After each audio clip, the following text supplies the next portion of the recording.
व्यवसाय करण्यास इच्छुक असणाऱ्या महिलांना मोफत व्यवसायविषयक प्रशिक्षण देणं, शेतीवर आधारित व बिगर शेतीवर आधारित विविध शासकीय योजनांची माहिती आणि लाभ देणं, शेतकरी महिला सभासदांना अल्प दरात कर्ज मंजुरी करण्यासाठी प्रयत्न करणं. आपण आजपर्यंत शेतकरी उत्पादक संघटना कशासाठी, तिचं महत्त्व काय, तर आपण सर्व शेतकरी आपापल्या तत्वावरती वैयक्तिकरित्या शेती करतो, परंतु ही शेती करत असताना आपण जर एकत्रितपणे जर केली तर सामूहिक शेती खरेदी विक्री दर ठरवणं हे आपल्या शेतकऱ्याच्या हातात राहू शकतं.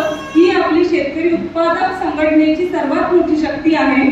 तसंच शेतकऱ्याला मोठ्या बाजारपेठेमध्ये पोहोचण्यासाठीची जी मदत, आज आपण सगळे लहान तत्वावरती शेतकरी असल्यामुळे आपल्याला मोठमोठ्या बाजारपेठेपर्यंत पोहोचता येत नाही. जसं मुंबई आहे पण आपण तिथे जात नाही, तर आपलं जे काही लोकल मार्केट, तालुक्याचं मार्केट आहे त्या मार्केटमध्ये आपला जो उत्पादित केलेला माल असतो आपण तो विकतो. परंतु जर आपण शेतकरी उत्पादक कंपनीच्या माध्यमातून एकत्रित संघटित झालो तर या मालाची विक्री शेतकरी म्हणून आपण मुंबई सारख्या मोठ्या बाजारपेठेमध्ये करू शकतो.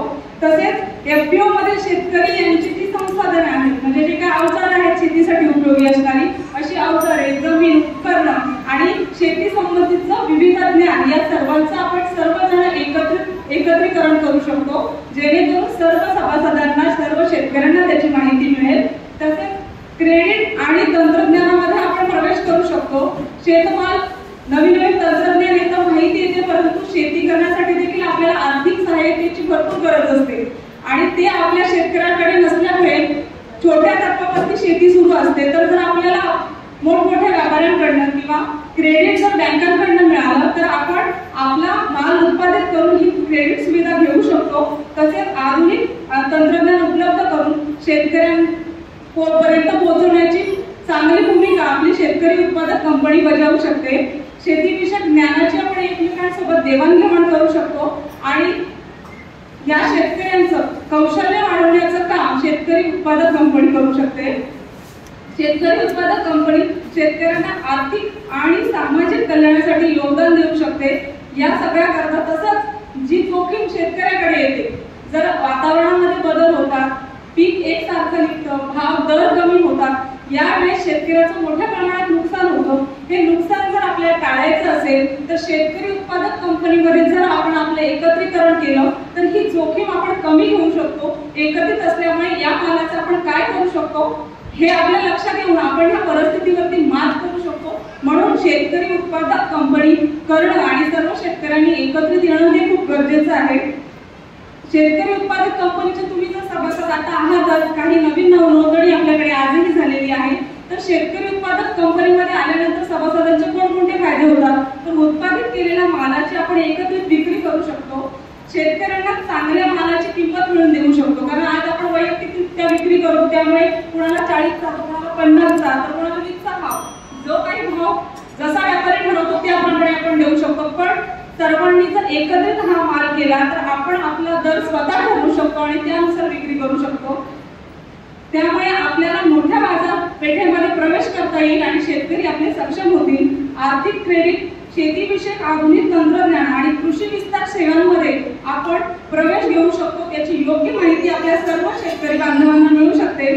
शेतकरी उत्पादक कंपनी यांच्या सभासदांमध्ये कौशल्य विकास, म्हणजे आज आपण फक्त उत्पादित करतो माल, पण त्या मालावरती प्रक्रिया करून त्याचे वेगवेगळ्या वस्तूंमध्ये किंवा अन्न प्रक्रिया करून हे प्रोडक्ट आपण कसे विकू शकतो, त्यावरती काय काम करू शकतो, हे कौशल्य आपल्या खूप कमी शेतकऱ्यांमध्ये आहे. तर या कौशल्याचा आपण विकास करू शकतो आणि या सगळ्यामुळे आपली जी काही शेती आहे ती शेती शाश्वत होऊन आणि तिला नफा मिळून आपण जास्तीत जास्त फायदे शेतकरी उत्पादक कंपनीच्या माध्यमातून घेऊ शकतो. आतापर्यंत आपल्या कंपनीने चालवलेले, आता वर्ष आपल्या कंपनीला 1.5 वर्ष होऊन गेलं, सुरुवातीला शिकणं, तुमची सभासदांची माहिती आणि या सगळ्यामध्ये आपण चालवलेले उपक्रम आहेत. आपण उत्पादक ते ग्राहक हा एक उपक्रम राबवला. या उपक्रमामध्ये कांदा जो आपल्याकडे पिकत नाही, परंतु आपण आपल्यासारख्या एका शेतकरी उत्पादक कंपनीकडून आणून साठवणुकीचा कांदा म्हणून जवळजवळ आपण 10 टन कांदा आपल्या शेतकऱ्यांना विकला. जेव्हा बाजारभावामध्ये 40 रुपयाचा दर होता त्यावेळेस आपण 22 रुपयाने आपल्या शेतकरी सभासदांना दिला. हे आपलं खूप मोठं संघटनेचं महत्व आहे की आपण एकत्रित आलो तर आपण काय करू शकतो. तसंच जसं मी मागाशी म्हटलं की आपल्या कंपनीची काय ध्येय आहेत की महिलांना व्यवसायाविषयक मोफत प्रशिक्षण देणं, तर कंपनीकडे सुरुवातीला तर काही तंत्रज्ञान आणि इतर गोष्टी नव्हत्या, परंतु मॅजिक बस नावाची एक संस्था होती. या संस्थेबरोबर आपण कन्वर्जन केलं आणि या कन्वर्जनच्या माध्यमातून नेवरे, सावगाव आणि वापेपाडा या 3 गावांमध्ये एकूण आपण 75 महिलांना व्यवसाय कसा करावा, व्यवसाय कसा निवडावा, व्यवसायाकडे जाण्यासाठी आपण कसल्या कोणत्या गोष्टी केल्या पाहिजेत, मार्केटिंग काय, ब्रँडिंग काय असते, लेबल कसं लावावं, या सगळ्या गोष्टींचं 5 दिवसाचं मोफत प्रशिक्षण आपण एकूण 75 महिलांना दिले.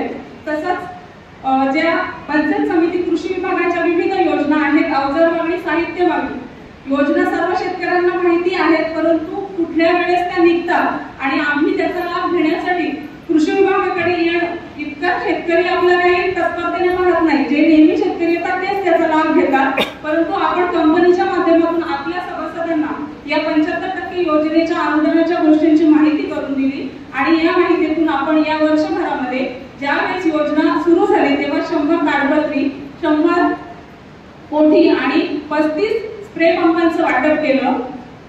तसंच या तालुका कृषी विभागाकडनं ज्यावेळेस परसबागेचं बियाणं जून-जुलै मध्ये निघतं, यावेळेस आपण सारमाळ, सावगाव, त्यानंतर नेवरे, लेनाड खुर्द अशा गावांमध्ये परसबागेतील बियाणं कृषी विभागाच्या सहाय्याने